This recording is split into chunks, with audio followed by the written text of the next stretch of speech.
Good morning, everybody. All right, I know that Friday was an asynchronous day, so this week we're moving on with conferences, and I'm going to go over your summer reading PAPE chart as well as your AP Progress Self-Reflection. Those two scores will be published as soon as your conference is complete with me. So if you miss yours this week, it is on you to reschedule because next week is the last week of the grading period, and you're going to want to make sure that those grades are published as soon as possible. I want to go over some progress check reminders. I posted these on Friday, but I don't think I went over them in my video.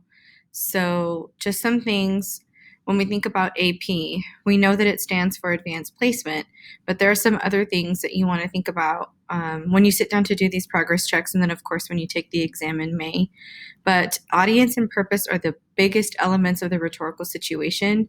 So communicators, meaning speakers or writers, they must influence their audience in order to achieve their purpose. This needs to be your main focus when you're reading your passages, okay? And then when you're writing yourself. So whether you're writing to convince an audience about your purpose or whether you're writing a rhetorical analysis about how a communicator, author, speaker convinces their audience, that is the whole point, okay? And then ultimately answer the prompt, right? When you're composing your FRQs or your essays. So just some things that I noticed, and this kind of came up in some of the reflections that I've been scoring so far. But again, we have to read critically when we read the passage. We need to read it first.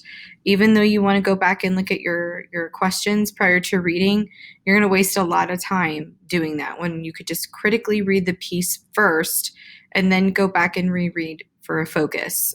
That's going to be the best strategy that I could tell you to do. Then you need to examine all parts of the answer choices, right? A lot of the times we'll read the beginning of it and then we're stuck with that. And then we don't really go through and look at every single detail, whether or not it completely answers whatever the question is asking.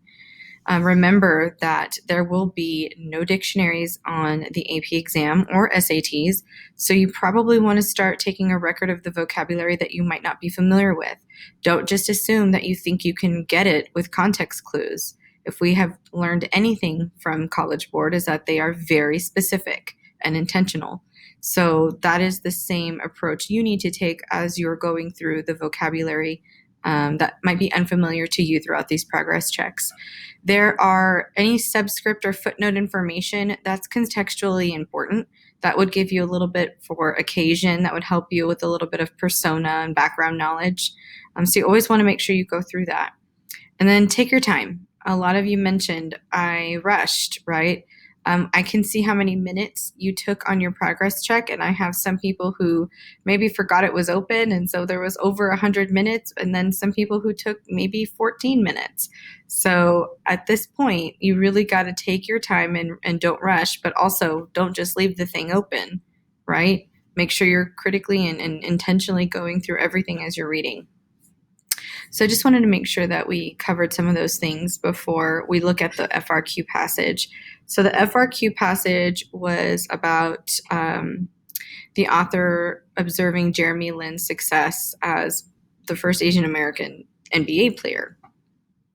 And then just juxtaposing that with her family background and then other similar backgrounds from either Taiwanese American descent or Chinese American descent. So as I sat and went through it, these are some of the things with regard to the rhetorical situation that I noticed, right? So Gish Jen is a first-generation Chinese-American author, and she is from a traditional Chinese family. We know that with the conversation about her brother Bob. Her and her brother defied expectations of becoming a doctor, right? And it wasn't, I think, until her younger sister was born. I think she mentions that in there as well.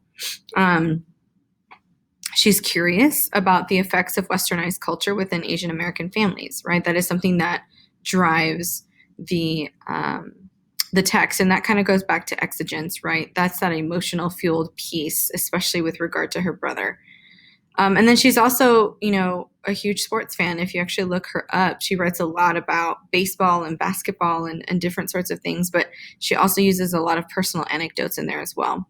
So her audience would be basketball or sports fans, Chinese American spectators, and contemporary readers who follow the New York Times, as it was originally published, I believe, in the New York Times.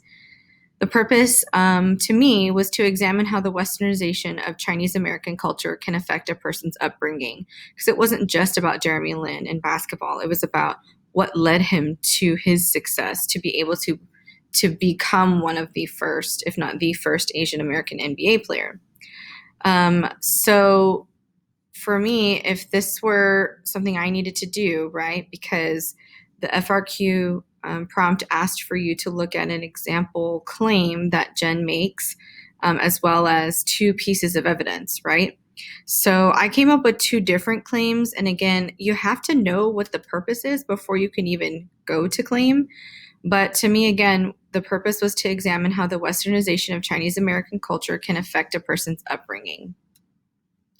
I would have argued that westernization of traditional Chinese American culture, I could have thrown that in there as well. So my first claim was it's not uncommon in some Asian American families to encourage their children to follow an untraditional path.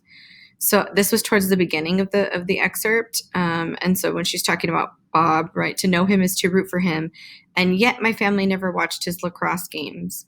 How is it that Jeremy Lin's immigrant father, in particular, encouraged his son to follow such an untraditional path? So that would be a claim, right, to support the purpose. And then the second one would be while traditional cultural expectations have the power to limit a person's potential, they are not finite. And that goes to, I believe, the psychologist that she mentioned about cultures, right? They offer us templates, but they offer a variety of choices. Culture does not determine us. And then at the end, she follows up with, who knows what will happen now that, that athletic Asian American kids can say, look at Jeremy Lin. So it's this idea that, yeah, these things do go against the norm, but it's that westernization of Chinese American culture and how is it going to affect a person's upbringing, because our parents or their parents, definitely have their own upbringing affected their parenting styles, but things change, right? And that could also be the modernization of it. That doesn't have to be just the westernization of it. And that means basically to Americanize it. So in your FRQ, I want you to go through and log on to College Board and look at what you mentioned here. And did it have any tie back to purpose whatsoever, or were you just kind of confusing these two things? Did you have two pieces of text evidence? So for today's quick response, back in today's folder, I want you to go back into AP Classroom and click on your FRQ. You should be able to bring it up and see what you wrote.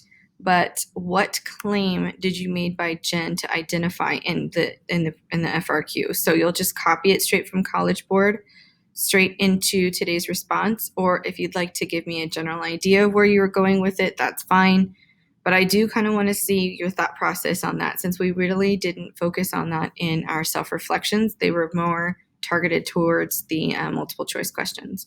So that's pretty much all for today. I just wanted us to review a little bit about that, because we're going to move on into claims and evidence and talk a little bit about rhetorical strategies this week. So we really need to make sure we have a firm grasp on what claims really are and what evidence we need to carefully and critically select in order to be able to justify, right, and defend the claims that we mention in our FRQs.